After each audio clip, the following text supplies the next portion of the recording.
dan waktu tertentu. Jadi kan kita ingin melihat tadi ya sifat gelombang ataupun sifat partikel dari cahaya.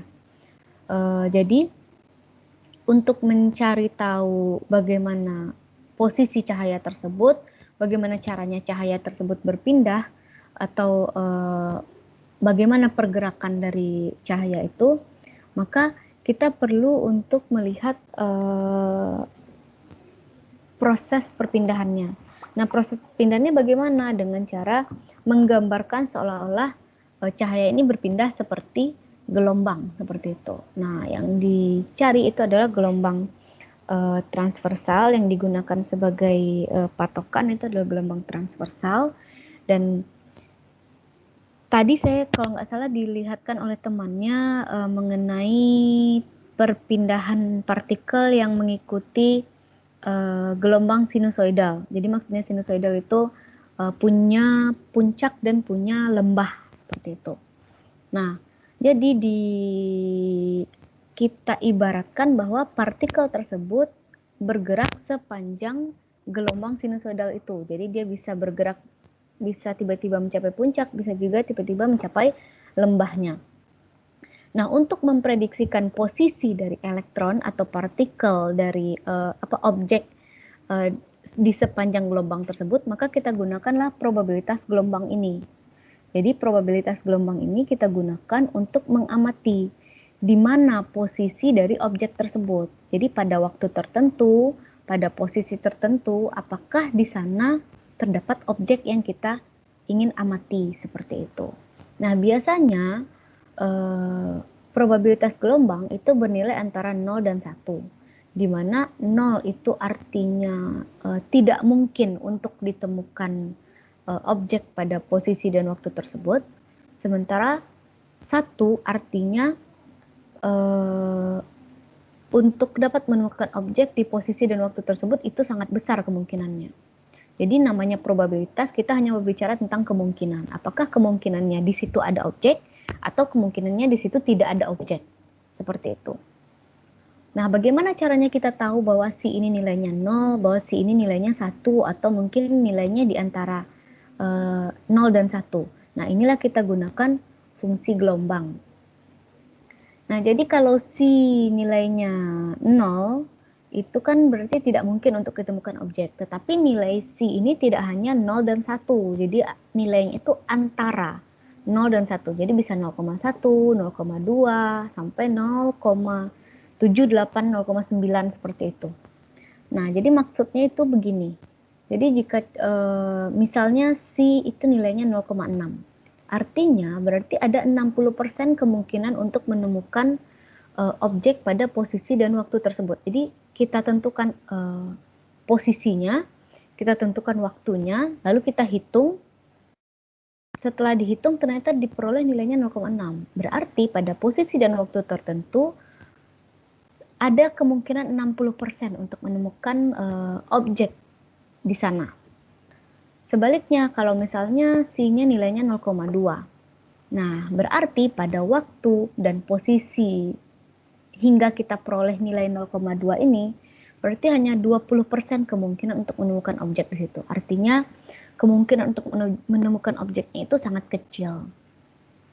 Nah, jadi kita memperoleh nilai 0,6, 0,2, 1, dan 0 itu dari persamaan fungsi gelombang. Jadi tadi sudah dijelaskan oleh temannya persamaan fungsi gelombang, yaitu Y sama dengan A cos A cos berapa tadi? A cos theta ya? 2A cos theta.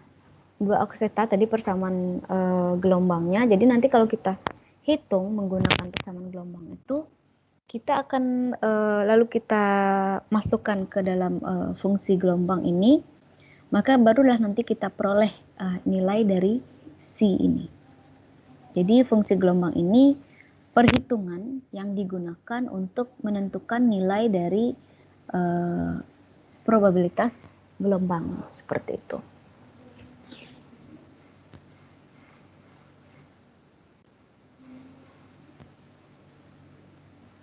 Nah, fungsi gelombang ini digunakan karena objek yang diamati, contohnya seperti gelombang elektromagnetik, elektron, foton, dan kawan-kawan itu bergerak sangat acak dan cepat. Jadi dia bergeraknya itu sangat cepat, sangat acak, sehingga untuk menentukan probabilitas secara tepat itu kesulitan. Dengan hanya menggunakan persamaan probabilitas saja itu sangat sulit untuk ditemukan nilainya. Makanya digunakanlah fungsi gelombang ini. Nah, makanya karena kita membahas mengenai karena pergerakannya sangat acak itu, pergerakannya sangat cepat, lalu fungsi gelombang probabilitas gelombang saja dia tidak bisa digunakan untuk menentukan keberadaan dari objek, maka bisa kita katakan bahwa gelombang elektromagnetik khususnya itu sifat partikel dan sifat gelombangnya tidak bisa ditentukan secara bersamaan untuk waktu tertentu. Jadi seperti yang tadi saya bahas di awal bahwa untuk menentukan sifat partikel itu kita membutuhkan perhitungan sendiri, sementara untuk membuktikan sifat gelombang kita juga membutuhkan waktunya tersendiri. Maksudnya seperti apa? Jadi semua objek yang sudah kita amati, misalnya kita ambil satu titik, lalu setelah kita hitung, kita peroleh nilainya, maka ini merupakan sifat partikelnya. Kita lambangkan dengan si kuadrat, artinya kita bisa menentukan apakah di titik tersebut pernah ada elektron atau tidak pernah ada elektron. Sementara kalau kita memperkirakan saja, membayangkan saja, kita lihat menggunakan probabilitas, jadi kita berbicara mengenai kemungkinan, maka sebenarnya kita sedang membahas mengenai gelombang.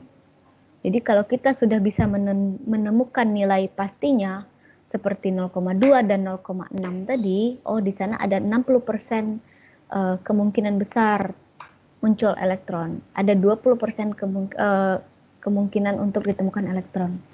Maka itu kita sudah membahas mengenai partikel, bahwa di sana sudah kemungkinan pernah ada elektron dan tidak pernah ada elektron. Tetapi kalau misalnya kita menggunakan kemungkinan saja,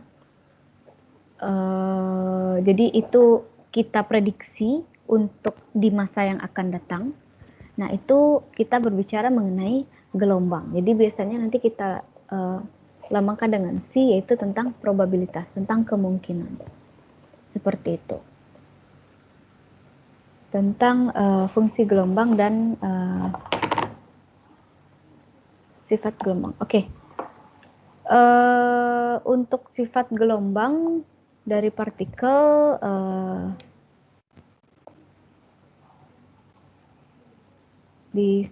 sudah kita bahas semuanya. Lalu untuk struktur atom, kalian sudah saya berikan tugas kelompok kemarin ya.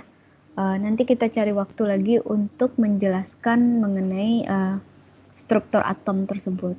Nah, jadi materi untuk struktur atom kita bahas di kemudian hari. Nanti ketua kelas tolong beritahu saya kapan waktunya yang kosong. Tolong dicarikan satu waktu yang kosong seperti itu. Kalau untuk minggu ini full, Bu. Kalau minggu depan bagaimana, Bu? Minggu depan boleh. Hari apa bisanya? Oke, Bu. Dikontak lewat WA, Bu? Apa lewat MS Team? WA aja. Baik, Bu. Oke. Tadi kan saya sudah janji mau kasih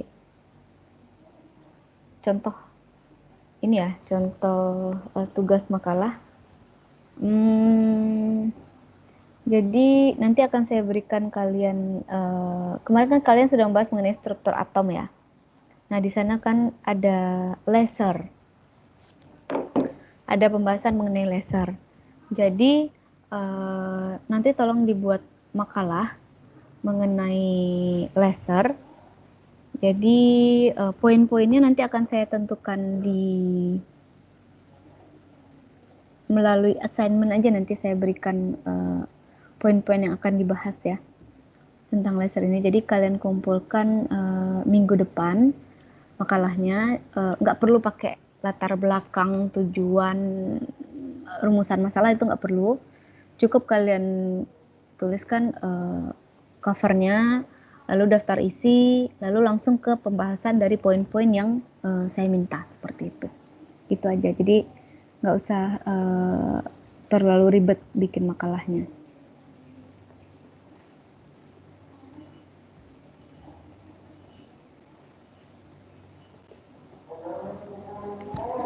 Rasanya.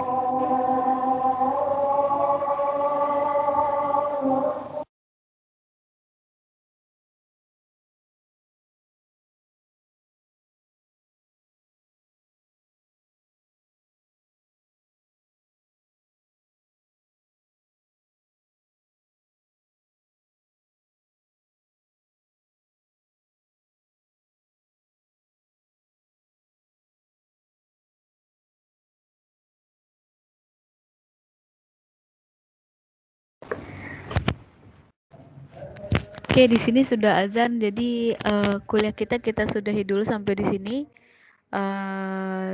Terima kasih sudah meluangkan waktu untuk kelas hari ini. Saya mohon maaf jika ada kesalahan. Assalamualaikum warahmatullahi wabarakatuh. Waalaikumsalam. Waalaikumsalam warahmatullahi wabarakatuh.